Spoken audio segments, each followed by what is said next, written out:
Hoş geldiniz. Allah razı olsun. Evet. Ben Faysal Tolga hocam. Amcamla beraber geldik.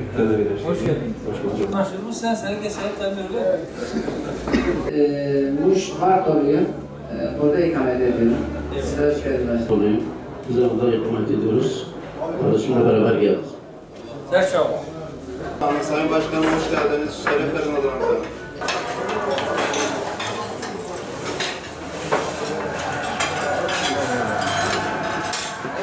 Basın çok görmüyor bizi. İşte sağ olsunlar, burada bir tane mikrofon var. Gittiğimiz yerlere geliyorlar. Bizi görüyor. Ama basının çoğu bizi görmüyor. Bizi görmek istemiyor. Bizi göstermek istemiyor. Kamuoyu araştırma şirketleri anket yaptıklarında bizi görmüyor. Kasıtlı bir şekilde görmüyor.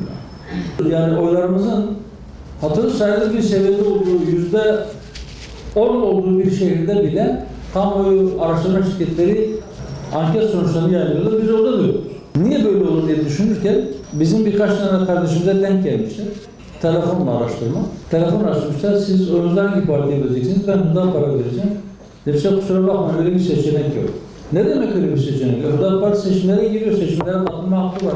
Tam da demiş ben şirket çalışanıyım. Ben önüme bir liste vermişler. Sizin söylediğiniz o seçenek bu listede yok. Ben onu işaretleyeyim. Kusura bakmayın. Niye? Çünkü bu düzen devam etsin diye İskender'in sayısı çok fazla. Çünkü herkes bir köşesinde tutmuş bir şekilde namalanıyor. Ama hepimizin aleyhine o namalanıyor. Hepimizin aleyhine.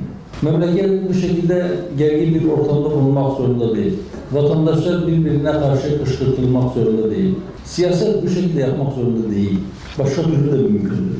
Ve inşallah biz siyasetin başka türlü yapacağını ağır adımlarla da olsa emin adımlarla yavaş yavaş ileri doğru giderek bütün bir millete göstereceğiz. Rabbim o konuda utandırmasın inşallah. Eğer mevcut siyasi partiler gerçekten doğru bir şekilde siyaset yaparlarsa biz belki o gün burada parın kepenklerini kapatıp gidip evimize oturmaya da razıyız. Yeter ki milletin lehine işler yapılsın. Yeter ki millet içinde bulunduğu bu zorluklardan bir çıkış yolu diğer taraflarda bulabilsin. Evet, inşallah biz adaletin tesisi için var gücümüzle çalışacağız. Biz hiçbir zaman ümitsizlik olmadık. Allah'tan ümidimizi kesmeyeceğiz.